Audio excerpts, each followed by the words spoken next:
175 ഉൽപ്പന്നങ്ങളുടെ വിലയാണ് കുറയാൻ പോകുന്നത്. GST നികുതി ഇളവ് പ്രാബല്യത്തിൽ വന്നു കഴിഞ്ഞു. അപ്പോൾ പലരും ആലോചിക്കുന്നത് എന്തുകൊണ്ടായിരിക്കാം സർക്കാർ ഇത്ര പെട്ടെന്ന് GSTയിൽ ഒരു ഇളവ് പ്രഖ്യാപിച്ചിരിക്കുന്നത്? ഇതിൽ ഇനി മറ്റേതെങ്കിലും തരത്തിൽ സർക്കാരിന് ഈ GSTയിൽ ഒരു നഷ്ടം സംഭവിക്കുന്നു, അത് മറ്റേതെങ്കിലും വിധത്തിൽ സാധാരണക്കാരന്റെ മേൽ അടിച്ചേൽപ്പിക്കുന്നു, അങ്ങനെയുള്ള ചില ആശങ്കകളൊക്കെ പല വാർത്തകളുടെയും താഴെ കമന്റുകളുടെ ഒക്കെ രൂപത്തിൽ നമ്മൾ കാണുന്നുണ്ട്. യഥാർത്ഥത്തിൽ ഇപ്പോൾ സർക്കാർ പ്രഖ്യാപിച്ചിരിക്കുന്ന ഈ GST ഇളവിനെ എങ്ങനെ വിലയിരുത്താം? ഇതിൽ മറ്റെന്തെങ്കിലും സമ്മർദ്ദം ഭാവിയിൽ സമീപകാല ഭാവിയിൽ വരാനുള്ള ഒരു സാധ്യതയുണ്ടോ? വിനോദ് സാറിന്റെ ഒരു അഭിപ്രായം എങ്ങനെയാണ്?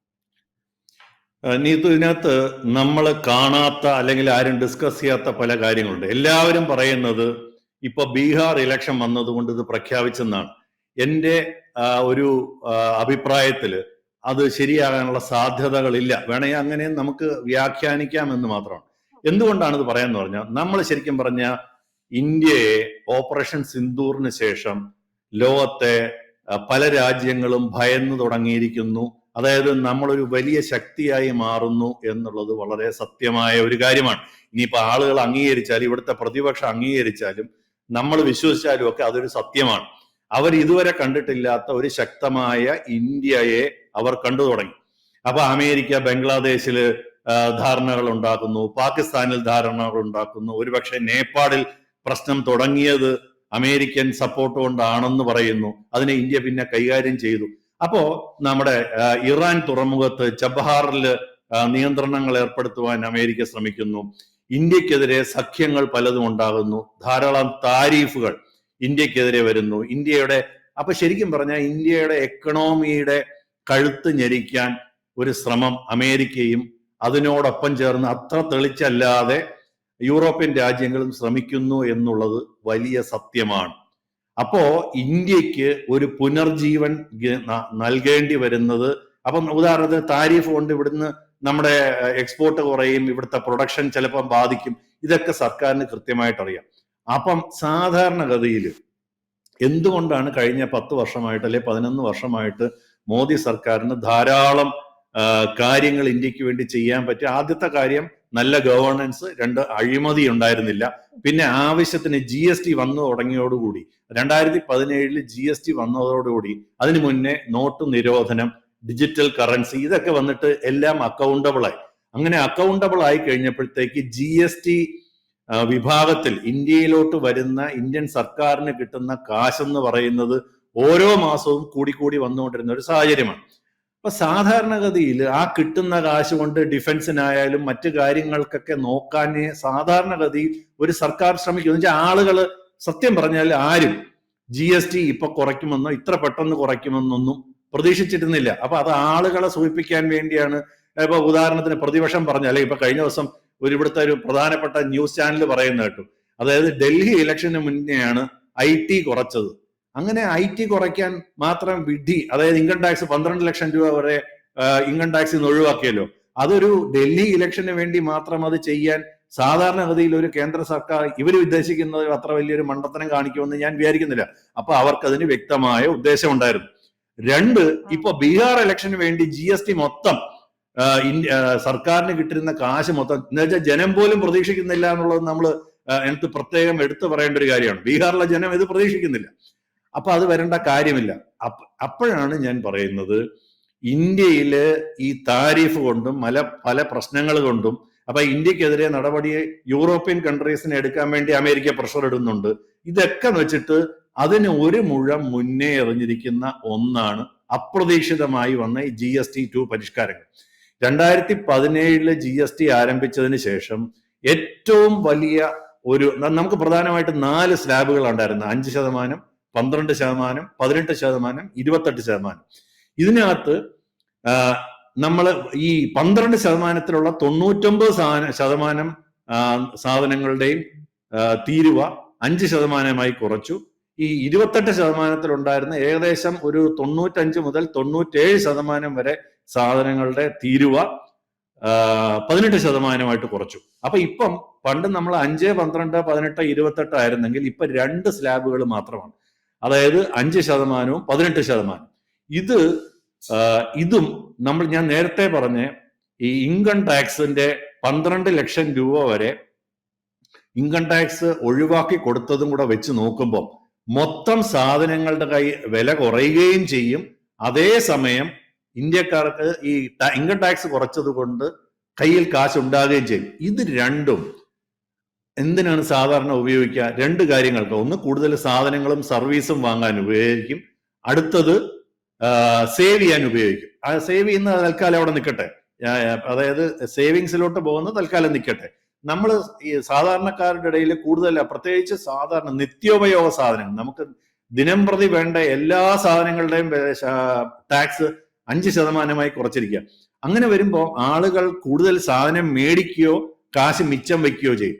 അതാണ് കഴിഞ്ഞ ദിവസം മോദി പറഞ്ഞത്, സമ്പാദ്യ ഉത്സവം ആണ് നടക്കാൻ പോകുന്നത്. അപ്പൊ അദ്ദേഹം രണ്ട് കാര്യങ്ങൾ പറഞ്ഞു. ഒന്ന്, നിങ്ങൾക്ക് എല്ലാ സാധനങ്ങളും ഇനി ചീപ്പായിട്ട് കിട്ടും. രണ്ട്, നിങ്ങൾ കൂടുതൽ സമ്പാദിക്കുക, മിച്ചം വയ്ക്കുക, അതിനെ വേണ്ട വിധത്തിൽ ഉപയോഗപ്പെടുത്തുക. അപ്പൊ ഇത് ചെയ്യുമ്പോൾ എന്ത് പറ്റുമെന്ന് പറഞ്ഞു കഴിഞ്ഞാൽ പ്രൊഡക്ഷൻ കൂടും, കമ്പനികളുടെ പ്രൊഡക്ഷൻ കൂടും, കൂടുതൽ സാധനങ്ങൾ ആളുകൾ മേടിക്കും. അങ്ങനെ വരുമ്പോൾ എന്താ സംഭവിക്കുക? നമ്മുടെ GDP എന്ന് പറയുന്ന സാധനം, അത് GDP വർദ്ധിക്കുന്നതാണ് ഒരു രാജ്യത്തെ സംബന്ധിച്ചിടത്തോളം ഏറ്റവും പ്രധാനപ്പെട്ട കാര്യം. അതുകൊണ്ട് തൽക്കാലം സർക്കാരിന്റെ ഇൻകം ഒന്ന് ടെമ്പററി ആയിട്ട് കുറയുമെങ്കിലും സർക്കാർ പ്രതീക്ഷിക്കുന്നത് ഉയർന്ന GDP അല്ലെങ്കിൽ കൂടുതൽ പ്രൊഡക്ഷൻ നടക്കുന്നു, കൂടുതൽ എക്സ്പോർട്ട് നടക്കുന്നു.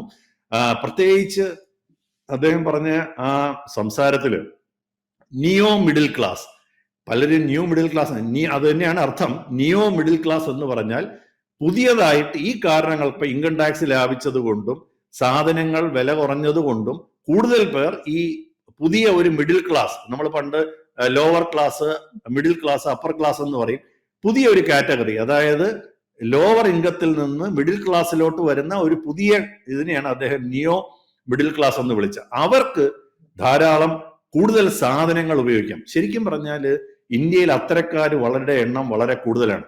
അവർ കൂടുതൽ സാധനങ്ങൾ മേടിക്കാൻ തുടങ്ങുന്നതോടെ പ്രൊഡക്ഷൻ കൂടും.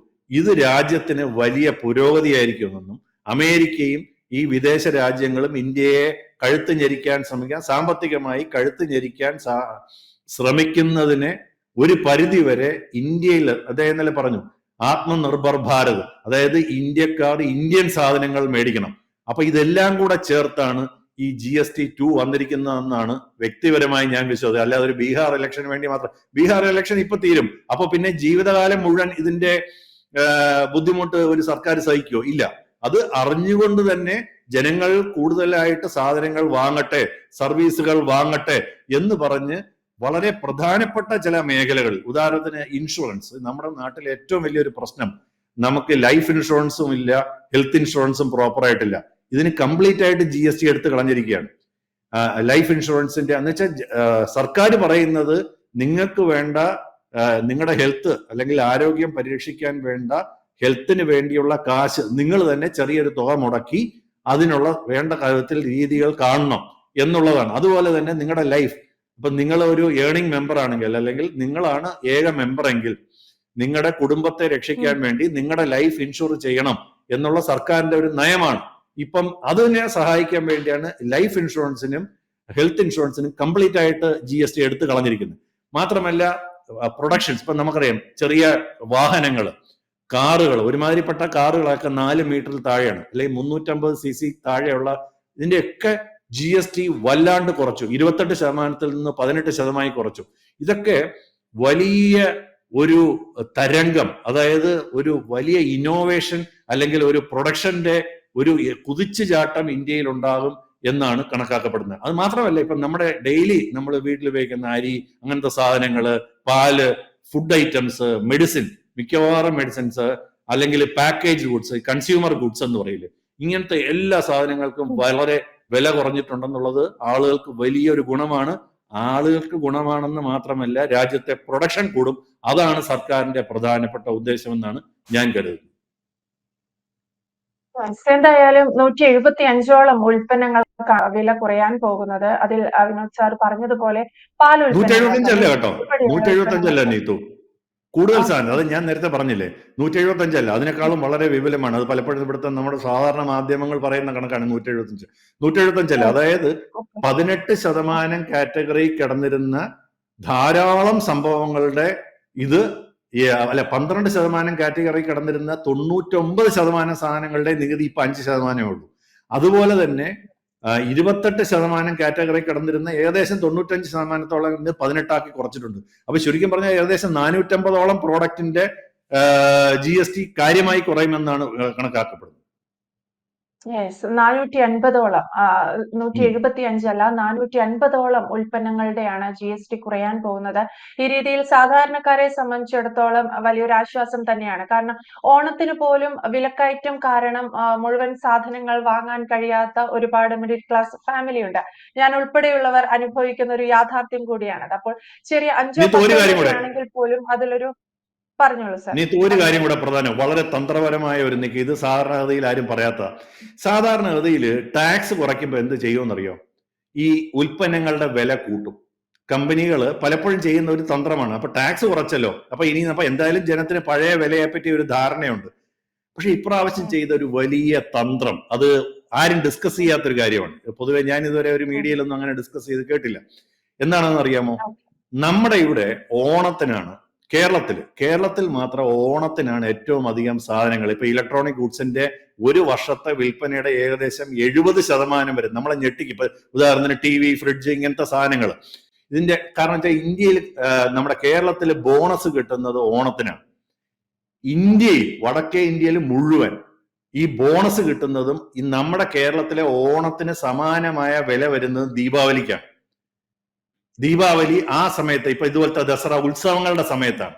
അപ്പൊ ഇപ്പൊ ധാരാളം സാധനങ്ങൾ ആളുകൾ മേടിക്കും. അപ്പോ ഇവർക്ക് മത്സരിച്ച്, നമുക്കറിയാം ഓണത്തിന്റെ സമയത്ത് മത്സരിച്ച് വില കുറയ്ക്കുക. അപ്പൊ ഇവര് ഈ സമയത്ത് ഇത് ഉത്സവ സീസണിൽ ഇത് ഇൻട്രൊഡ്യൂസ് ചെയ്താൽ ഇവർക്ക് ആ വില കൂട്ടി വെക്കാൻ പറ്റും. ഇപ്പൊ ഉദാഹരണത്തിന് 100 രൂപയ്ക്ക് ടാക്സ് ഉൾപ്പെടെ എനിക്ക് ഒരു സാധനം കിട്ടിയിരുന്നു, ഒരു പേന കിട്ടിയിരുന്നു.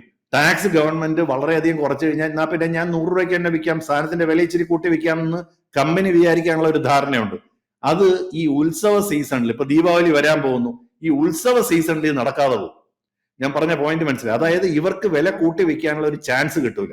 ഇവര് വില ബോധപൂർവം ഈ ഗവൺമെന്റ് കുറച്ച ടാക്സ് ജനങ്ങൾക്കും ഉപഭോക്താക്കൾക്കും പാസ് ഓൺ ചെയ്യേണ്ടി വരും എന്നുള്ളതാണ് ഈ ഉത്സവ സീസണിൽ ഇത് ഇൻട്രൊഡ്യൂസ് ചെയ്തതിന്റെ മറ്റൊരു വലിയ തന്ത്രം. ഞാൻ ആ പറഞ്ഞ പോയിന്റ് മനസ്സിലായി കാണുമെന്ന് വിചാരിക്കും.